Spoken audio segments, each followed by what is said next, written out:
Pressure is mounting on the Israeli government to reach a deal with Hamas. Approaching the 6-month mark of the war, relatives of hostages are becoming impatient, calling for the resignation of Benjamin Netanyahu. I demand that Netanyahu go home and leave us alone so we can lead the country, and that somebody else will bring back my son Matan and the rest of the hostages.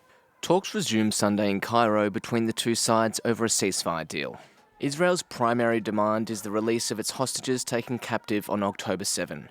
Mediated by Qatar and Egypt, current negotiations are for the release of 40 of the 130 hostages still held by the Islamist group in Gaza.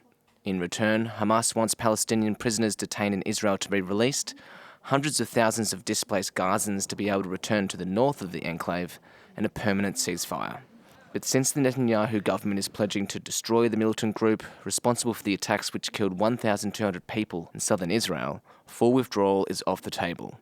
And instead, a 6-week truce is being negotiated. Another major holdback in achieving a deal has been reaching an agreement over the ratio of Palestinian prisoners to be released. There were original hopes for a ceasefire for the beginning of the Muslim holy month of Ramadan, but more than halfway through, those talks have stalled, leaving no respite for the residents of Gaza, where over 32,000 people have been killed, according to Hamas.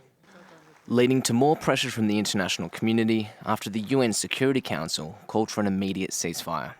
Only a 1-week-long ceasefire in November has been achieved since the start of the war.